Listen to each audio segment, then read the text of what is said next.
Okay, we're at TS. So a couple things I'm going to go over real quick. First of all, there's an AFK kick timer. Make sure you're moving around every 5 minutes or so, so you don't get AFK kicked. There's a 10-minute AFK kick timer. Really? Okay. Second of all, LB3 should solely be used for healers. Do not use, if I call for LB3, and I just say it like just regular, like normally I'll say healer LB3, but like if I just call for LB3, do not use DPS or tank LB3. Really? Okay. First of all, it's a DPS loss if you use it. Second of all, there's only a couple of ways of getting people up in this instance, that being your re-raiser, Lost Arises, which only have a 10% chance of happening with a Divine Pure Essence, Lost Sacrifice via, I mean, really anybody, but normally it's used on tanks, and lastly, Healer LB3, which is a guaranteed you get off the ground. Really? Okay. So make sure that we are only using LB3 for healers. It's very important. Once again, if you have sacrifice in your bag and both of your healers are down, feel free to pop that shit and get your healer up if healer LB3 is called so that they can get it off and get the rest of your party up if anybody else is down.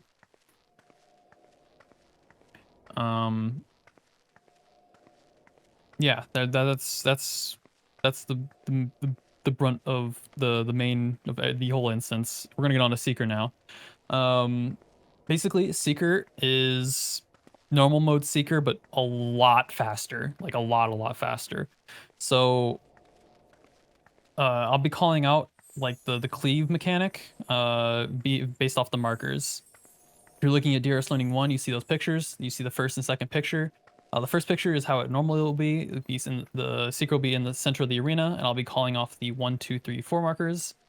For instance, I'll be calling safe spots. So I would say something like, if it's a crossover pattern, I'd say something like 3, 1, 2, 4 as a safe spots. You want to be as close. You don't want to be on the waymarks, but you want to be as close to the boss as possible, in the boss's hitbox preferably. And if it's not a crossover, it's a regular one. Normally I'll go true north with it. So like say it's 3, 4, 2, 1. I'd say something like south for 2, north for 2. That's south for 2 hits, north for 2 hits. And once again, you want to be in as close to the boss as possible. It makes it really easy to dodge through the hitbox. Sometimes that will be on, instead of in the center of the arena, that'll be on one of the cardinal directions.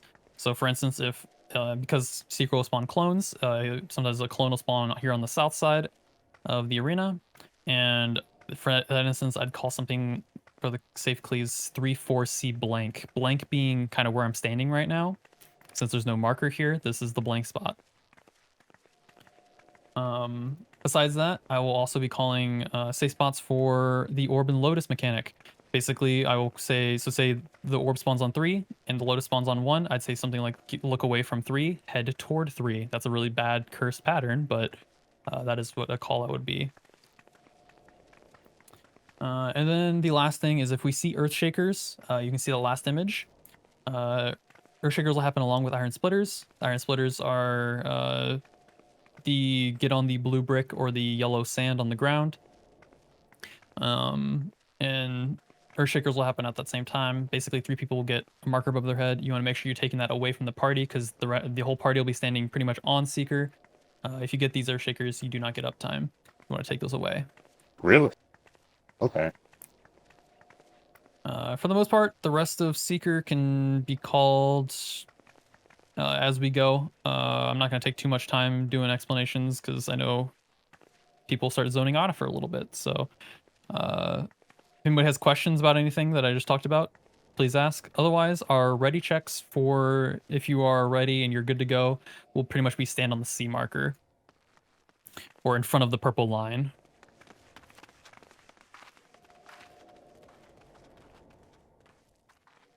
If you're not ready and you have questions, please ask them otherwise.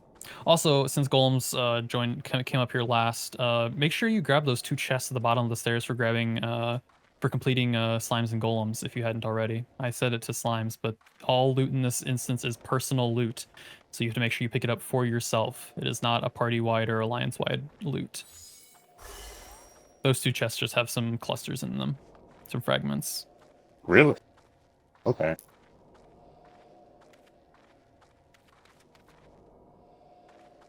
Yes, that is the other thing.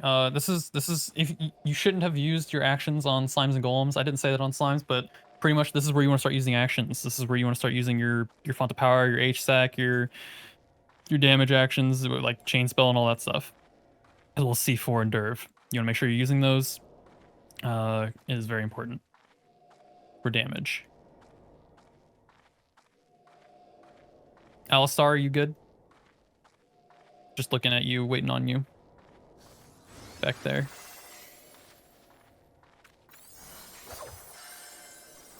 Alistair. Oh, he said bio 3 minutes ago? Okay. Oh, 3 minutes a while ago, I see. Sorry, as soon as I go into explanation mode, I start ignoring chat until I am done with explanation mode, and I start asking if anybody has any questions. It is a bad habit, but I cannot stop myself. Really? Okay. Graph check link shell. Yeah, I went over that. All right.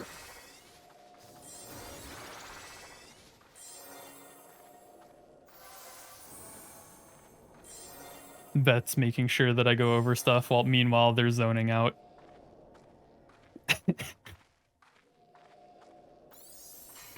Did you go over LB3?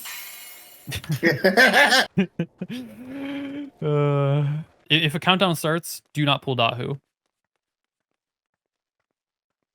Yeah, either or, whatever you want to do. While we're waiting though, Dahu is fairly similar to normal mode Dahu. There's a couple of things that are different, like the reason there are markers down in the arena is that there is like a limit cut type of thing. 4 people will get a number above their head. Just take it out to whichever number corresponds. Take it out to whichever waymark corresponds to the number above your head, essentially. Besides that, there are Liger dashes around the edge of the arena. They're cleaves and stuff, but it's all easily handled in callouts. Queen's Guard. Going over some things very quickly. First of all, this is where Steel Sting and Spellforge is used. Talk to your co-healer, ask them what they are doing so that you only have to do one or the other. If your co-healer forgot Steel Sting and Spellforge, you are doing both. Good luck. Really? Okay. Basically, there will be a tether. So basically, the very first thing that happens is we're going to bunch all these guys up. We're going to knock them down to 80%. And then the two of them will come back, that being the Warrior and the Knight. The very first thing they'll do is a tether. That tether is either going to be purple or yellow. That'll tell us what we don't need. So if it's yellow, we need purple, and if it's purple, we need yellow, that being Steel Sting and Spellforge.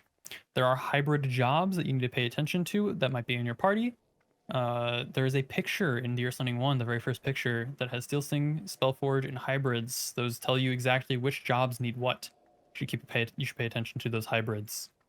That being Paladin, Dark Knight, Ninja, Reaper, Bard, and Red Mage. Really? Okay.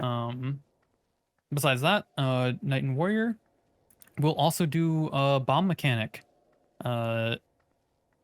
Depending on what the Knight does, whether that is Shield or Sword Omen, during this mechanic, it'll either be a Shield Omen will be a knockback from the center of the arena to the bomb that you will need. Sword Omen means you will need to go to a bomb on the edge of the arena. Really? Okay. Yeah, to the bomb that you need on the edge of the arena. You can either figure out what bomb you need via the fact that you either look at the tethers and see that you have that both you and the bomb don't have a tether, or you and the bomb do have a tether. That means you need big, or if just one or if either you or the bomb has a tether, that means you need small. I'll be calling that out though, so I'll say something like tethers go to small, no tethers to big. I'll be calling that out, so you don't need to worry too much about it, but if you want to figure it out for yourself, there is an image in there that kind of tells you exactly what you would need to do to figure that out. Really? Okay. Then there's also the tethers do pop up again after that. The next mechanic will be, there'll be puddles on the ground. There'll be a green puddle and a purple puddle. Basically, if you get a tether, you're going to green, no tethers to purple. Right after that mechanic, there's going to be another shield and storm omen, but it's not going to be a knockback or anything like that again. Instead, it'll either be a donut around the Knight or a point blank AoE on the Knight, along with little cones around the Knight that tell us which direction we need to be going for that. Really? Okay. That's pretty much all for Knight and Warrior. Then there's also Gunner and Soldier. Gunner Soldier will pop up after we kill Knight and Warrior.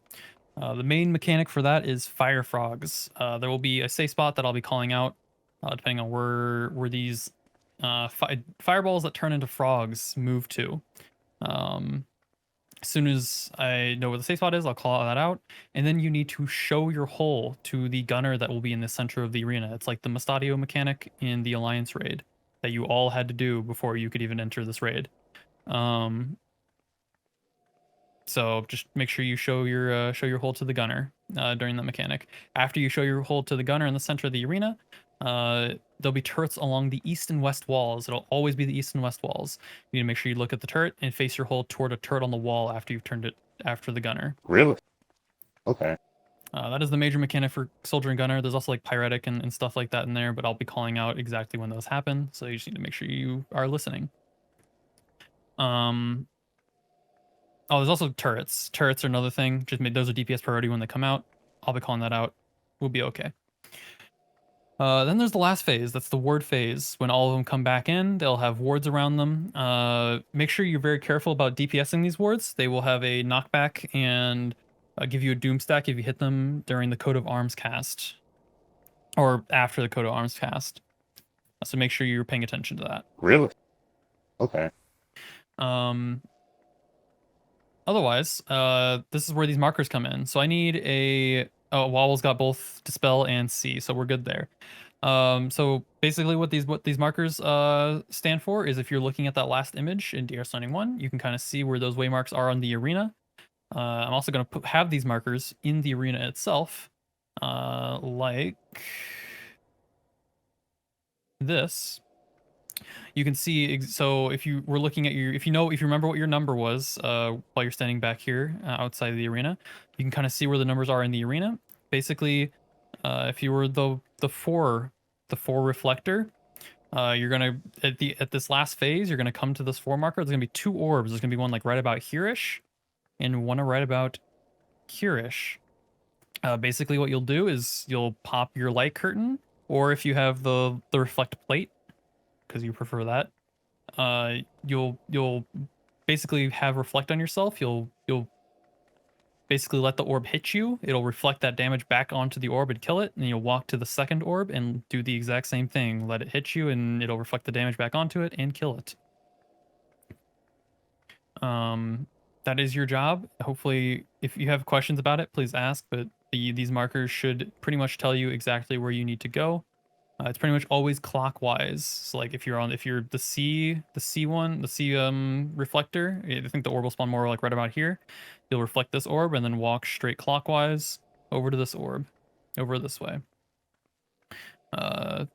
Simple as that. Wobble knows what they're doing as Dispeller. They're just dispelling the warrior during the first phase when they come out.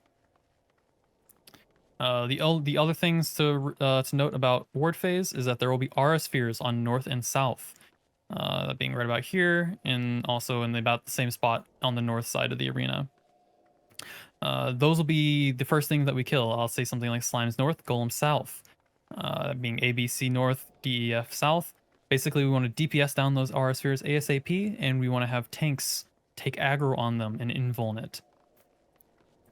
I don't normally assign tanks to that. Basically, if you have your invuln up, like you have it, like it's not on cooldown or anything, turn on your stance, take aggro of that RS sphere. I do not want that RS sphere on any DPS. Make sure that a tank has it, and so long as you have aggro and you're top on enmity for that RS sphere, you will get a marker above your head. As soon as you see that marker, you can hit your invuln. If you don't see that marker, don't hit your invuln. You can take the second RS sphere if we see it. There will be 2 of them. Really? Okay. That's pretty much it. If there aren't any questions, you can stand on the C marker. Otherwise, please ask away. Especially if you're a reflector. I do have a question. Yep. About the hybrid jobs. Does it mean I'm giving them Steel Sting or Spellforge, or does that mean I leave them alone? Basically, you can start with whichever one is like the opposite of them. So like say that basically I'm gonna start a 30-second countdown, right? That is a perfect time for you to be applying Steel Sting and Spellforge to your party, since it is a 5-minute buff. So you can apply it to everyone. But say it's a red mage, that's the hybrid job that's in your party.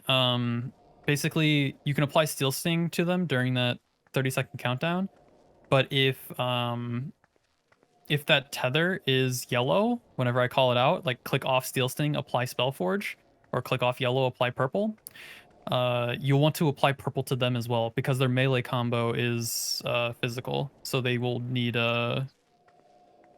Yeah, you're good. They will need they'll basically it's essentially like you won't be able to deal. Who is hot micing?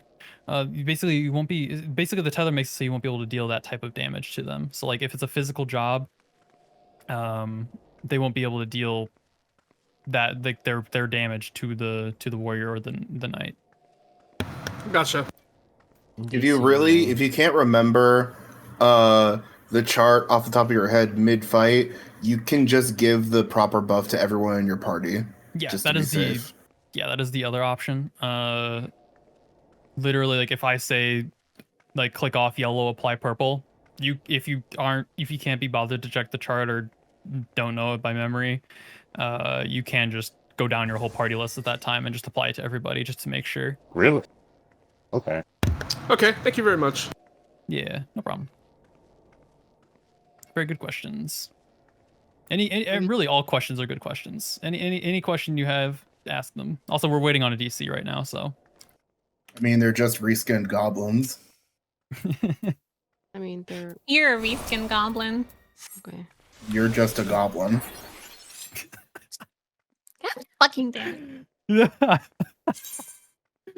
So real. Start with spell first. Basically, you want to. It depends on which one you are assigned. It's like once again, talk to your co-healer. Decide which one you are doing, whether it be Spellforge or Steel Sting, and then your co-healer. Like, if you are doing Spellforge, your co-healer should be doing Steel Sting, and then you can basically be in charge of one or the other. Makes it easier that way. If you don't have a co-healer or like you're having to do both, you can wait till the tether comes out and you can just apply it at that point. Could you go over bombs again? I think the DC just came back. Basically, bombs will come out with a tether. It could be, it could be a tether. There could be no tether on your screen, for instance. Basically, it'll tether. There's a chance that it'll tether you. There's also a chance that the bombs themselves will be tethered.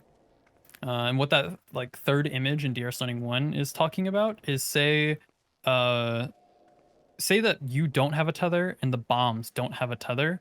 That means that you're going to big bomb. But if you do have a tether and the bombs don't have a tether, you're going to a small bomb. It's basically 1, 0, or both. That's the best way I can explain it. Besides the fact that I will be calling it out as well. But yeah, like 0 or both tethers, you'll be going to big. No, like 1 tether, you'll go to small. Double or nothing, big. Yeah. It's a very much a like you want to make sure you're looking at your own tether. And also just a side note, if you miss whether or not you don't have to just see the tether. The tether does show up in your debuff bar. So if you're not sure whether you got a tether or not, you can look at your debuffs and see it there. It looks like a balance. This is mostly like normal Phantom. We're walking up circles and whatnot. I'll call out where we're going. Basically, it's fairly simple. It's just follow the leader. Okay. Quick rundown of TA. This is quite possibly the hardest thing for quite possibly the hardest fight for learners. First of all, this is the fight that we need Aether Shield slotted, as well as Shell on people. So if you need Shell, you can the best way of going about this is if you need Shell, you can line up across on the bridge along the walls, and then if you get it, you can walk across the purple line. Makes it really easy for people that are handing out Shell to see who needs it. Really? Okay. Shell is very useful here because these raid wides hurt a lot and apply a very heavy bleed. So this is why we need Shell and Aether Shield here. Once again, if you are 2 tanks in your party, make sure you know who's the main tank and who's using Aether Shield. Really? Okay. Besides that, I'm gonna go over a couple things about each of the different weapons real quick, as well as the temperature mechanic. Basically, just as in normal mode, there's a temperature mechanic here at TA. The first, there are 3 weapons in total.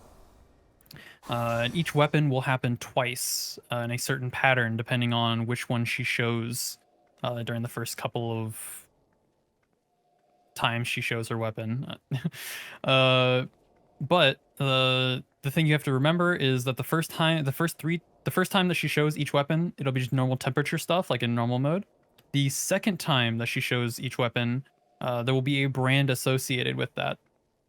Brands basically solve after the weapons. So what you'll need to do is solve for the brand instead of solving for making your temperature neutral. What that means is if you're looking at either the first or second image in DRS Learning 1, basically if you have a temperature, let's say, of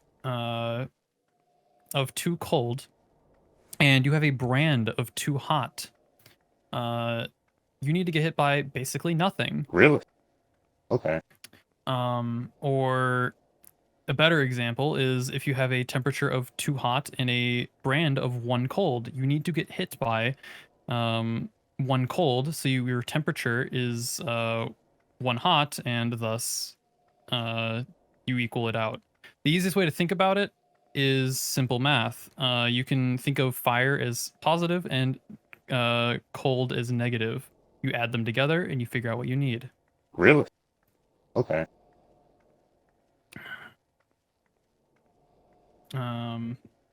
Yeah. Now onto the weapons. First thing is swords. Swords will there's a GIF in that DRS Learning 1 as well. Basically, swords are a bit different. It's not just her doing her sword swings in the center of the arena. She's gonna spawn 3 other clones of herself. There will be 1 safe spot on the 1, 2, 3, or 4 marker, and you will need to get hit by a sword cleave that will cleave one of the cardinals of that safe spot. You can see that very easily in the GIF in DRS Learning 1. But for example, if I will be calling out the safe spot, so say like for instance, if I call the safe spot as 2, you'll need to be standing on either A, 1, 3, or the square to the east of 2. One of those 4 spots will have the temperature that you will need to get hit by to solve for your temperature or brand. In swords, brands is another thing. It is possibility to get a temperature of like say 2 fire and a brand of 2 fire, meaning you need to get hit twice by 2 cold. You don't want to get hit twice in the same sword cleaves, meaning you stand intercardinal. You want to get hit twice in 2 separate sword cleaves because the sword cleaves go off twice. Once again, it's a lot easier to see in that GIF. Next up, bow. Bow is a bit different from normal mode. It doesn't show you where the arrows are going. You have to figure out where the arrows are going yourself, which is where that image in, once again, DRS Learning 1 comes in at. There is the ladder game image. There's quite a few more paths that it can take, and you need to find the arrow that you need and follow it all the way down to the square you need to get hit. The easiest way to think about it is that if an arrow can turn, it will turn. If an arrow hits any of those left or right ladders, it will take that turn.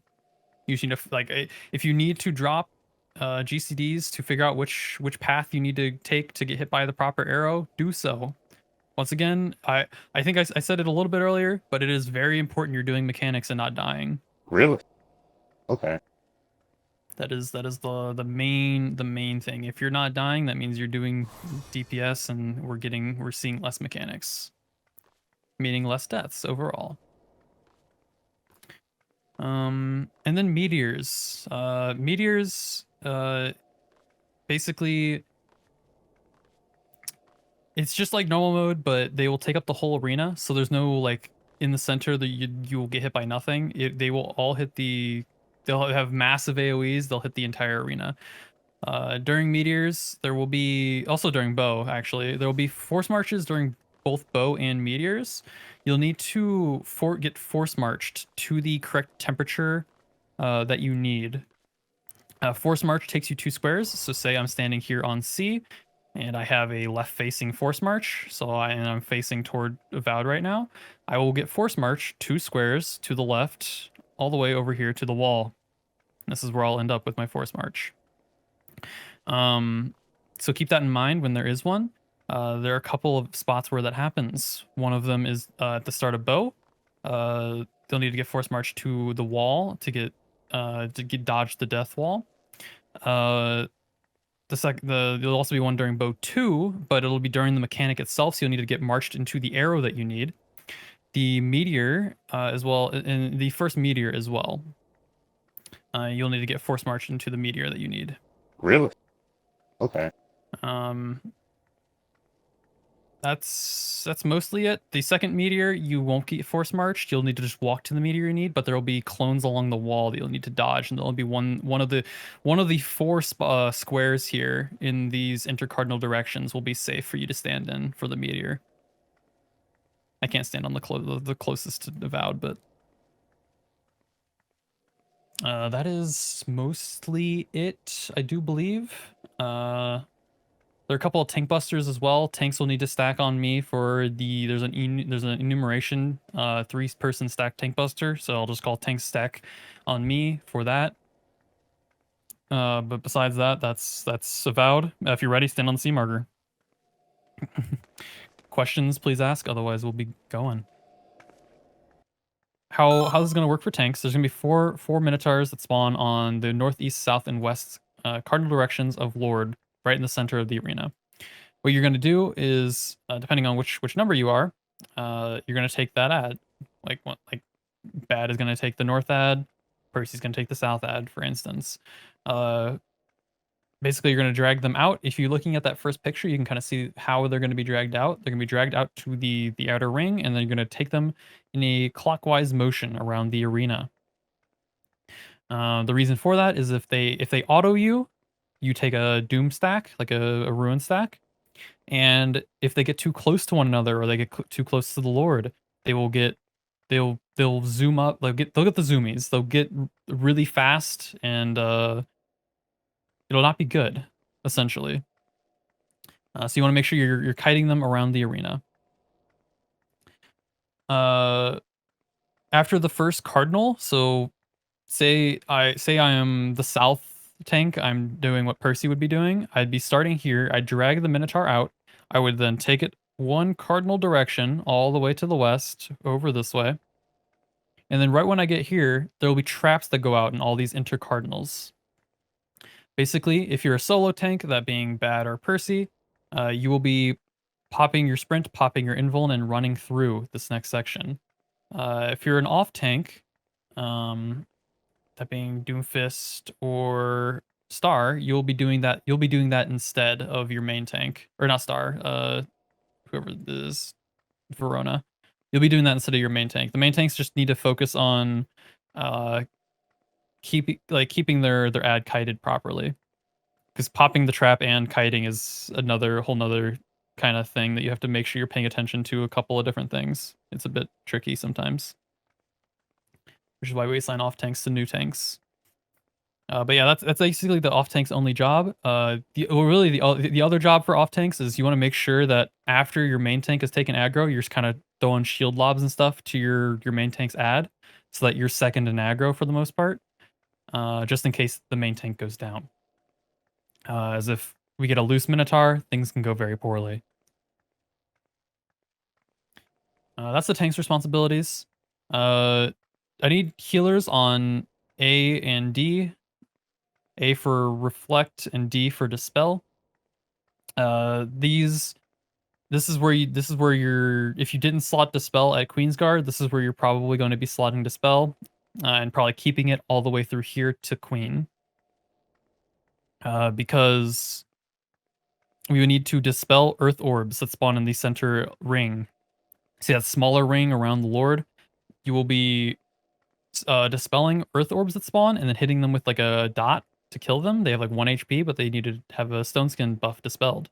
Fire Orbs need to get reflected like the orbs in the Queensguard arena.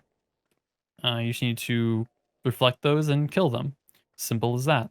If they are not reflected or dispelled and they get their cast off, that will apply a ruin stack to everyone in the raid. So make sure that that is getting done. It looks like we have a decent amount over there, so we should be fine. But that is your one and only job as a healer in this fight. You're standing in the center ring and you're just reflecting and dispelling. You can deal damage if there's nothing to do, but I would reflecting and dispelling is your top priority. For everyone else, let me get these markers out. You're going to be standing right here on the 3 marker. Basically, everybody else, if you're not the tank, if you're not a tank or you're not one of those healers with a, if you don't have a job in this fight, you're standing right here on the 3 marker, and you are doing damage to the minotaurs that are going to be coming to you on a carousel. The tanks will be slowly kiting them around the arena. They'll be bringing them to you one by one, and you'll be doing damage to them as they come to you. There will be debuffs, fateful words that come out. There'll be a couple mechanics that we need to take care of. Fateful words being a major one. Basically, what that entails is if you're looking at DRS21, you can see what the debuff looks like. There's Sacrifices Pull and Wanderer's Push. Basically, if you get Sacrifices Pull, you see these cubbies on the ring itself. There's a cubby right here. There's a cubby right in front, right here where Wobble is standing.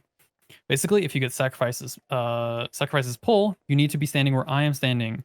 That way, whenever Fateful Words goes off, you get pulled into the inner cubby. If you get Wanderer's Push, you're going to get pushed out to the outer cubby like Wobble just did instead. So you need to make sure you're paying attention to your debuffs and getting pushed or pulled depending on that. This is not just a DPS mechanic. Tanks and healers will need to be doing this as well. And you'll need to be doing this while kiting your ad, so be careful. There'll also be lightning on the ground. The whole ring will get lit up by lightning, so be careful of that. You'll need to get into a cubby to be safe from that. As well as after the first Fateful Words goes off, there'll be ground AoEs on the ground, like the Dahu rocks, essentially. Be little ground AoEs. You make sure you dodge those.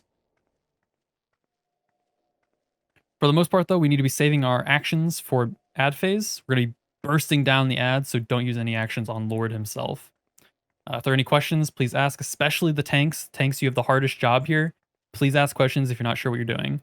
Otherwise, if you're ready, you can stand on the 3 marker. Okay, so essentially, what you're doing, since you're the off tank for the East ad, what's going to happen is Star is your main tank, right? You both will be starting here when ad phase starts. Whenever I say like ad phase, go to your spots, you'll be coming over here and over here to the 2 marker. Basically, what's going to happen is Star is going to take the ad from the center, the East ad. You're going to be dragging it out here. You're going to follow them all the way south for this first rotation. Whenever you get south, traps are going to go out. These intercardinal areas are going to turn orange. Once they actually set in, what you're going to do as the off tank, you're going to pop your sprint, pop your invuln, and run all the way through this next section to the west area and hopefully pop the trap that spawns here in this area. That way it's safe for Star to run through while kiting the ad. That is what you're doing. Push and pull again, please. Once again, I'll do it over here. So if you're looking at the ignore one, I'm over here on the west side. So if you once again, if you look at DRS1, you can see what the debuffs look like. If you get Sacrifices Pull, the noodle sucking minotaur looking debuff, you're standing over here with me and Percy, and then you're getting pulled in once Fateful Words goes off. You're getting pulled into this inner cubby. If you get Wanderer's Push, looks like the minotaur is kicking somebody down the stairs. You're getting kicked basically to the outer cubby. I'm going to say do your words, do your words, do your words over and over again until people do their words, because it is very important and people forget. Okay, Queen. Normal chess isn't something that I tend to explain. Also, I want to use... Actually, Himba, do you have the better battleship markers? Those are the ones I use, or I think. Let me check. I have the good ones. If you want me to put them up. Yeah. These are the ones I use where they're slightly in. Okay, I'll use those. I wanted to use them for a while. Are you sure you're not online? I don't know. I don't know what the differences are. I think Okay. hers are in the middle of the tiles. No. No, mine are just dig bag. Oh no, I'm good.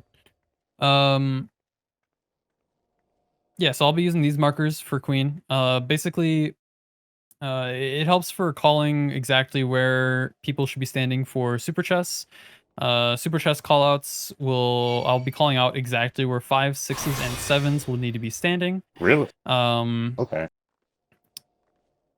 Basically, we'll be looking for super chess. We'll be basically looking for the safe spot first. It'll either be north or south on B or B4. And as soon as we know where the safe spot is, we'll be going the opposite direction of that. So if it's on north, we're going south. If it's on south, we're going north. Really? Okay. After that, we'll be calling out exactly where 5s, 6s, and 7s will be standing. 5s and 7s are always on black tile. 6s are always on a white tile. And for instance, say safe spot is north, and we go south, and say both are open, or both are safe, like in that image, that second image in DRS 1. My call out for that would be something like 6s on 4, 7s on A4, and 5s on 3, or wherever 5s need to be. I will basically be your graphing calculator for this instance, simply because I am calling your safe spots based off a graph. Really?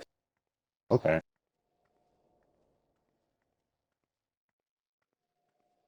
The other thing to note can you give me about exact X and Y coordinates then? that's what this is. The numbers of the X and the letters of the Y. No, the Or the other X way and Y around. from the map. I want those. Oh no, what the fuck? Another thing to note about the 5, 6s, and 7s is that your debuff won't exactly tell you 5, 6, or 7. The third image in DRS 1 kind of shows you'll get 2 debuffs, and you'll need to add those up to figure out what number you are, and then you'll need to make sure you're walking that amount of debuff up the line depending on which one goes first. It's very easy to figure out which one how many numbers you need to walk up because of it showing above your head. Just look at the numbers above your head and walk that many numbers up. If you get a doom spike above your head, walk back a tile. Normal chess, I don't normally explain because I'll just call out the safe spots, kind of follow the ignore one if you don't know where you're going. I'll try to also call out exactly what square you should be standing on. But I'm not going to fully explain how normal chess works. If you would like to know, I can explain it after raid and whatnot, but or you can watch a video or something. Really? Okay.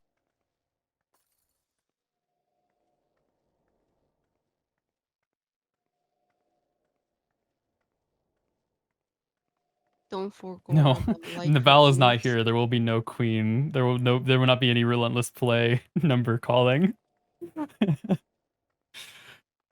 Yeah, the relentless plays are basically just the relentless plays from Queensguard. So if you remember all the mechanics that happened during Queensguard, they happen in this fight too. Queensguard will basically be coming back in this fight and doing all of their mechanics here. So just be ready for that. I'll be calling out, like, you'll be showing your hole, you'll be doing the tethers with the bombs and the puddles on the ground and stuff like that. So just be ready for that. There's also North Swain's Glow. We need to go to a certain cardinal direction. I'll say what cardinal we're going to and whatnot like that, but it is basically Queensguard 2 Electric Boogaloo, yes. That is Queen, and I pretty much just do super chess explanations for this for the most Talk part. about the curtains. Oh right, that's not. I should put that in the. I should put that GIF in the command. There's a really good GIF for it. Really? Okay.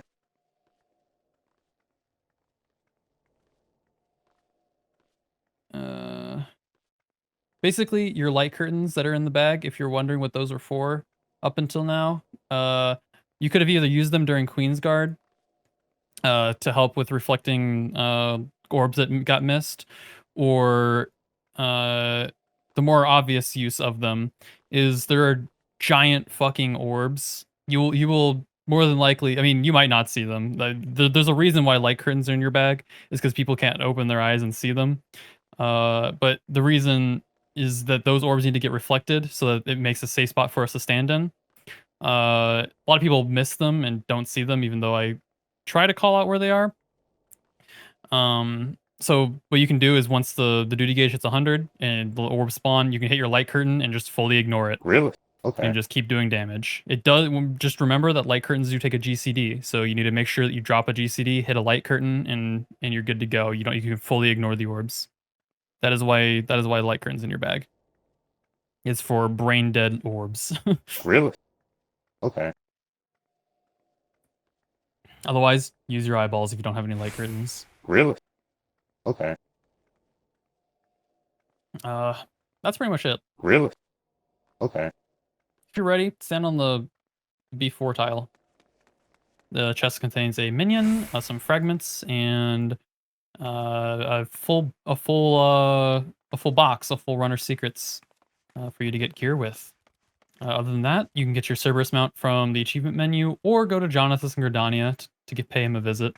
He's lonely every once in a while. And other than that, thank you all for joining. This is a fun time.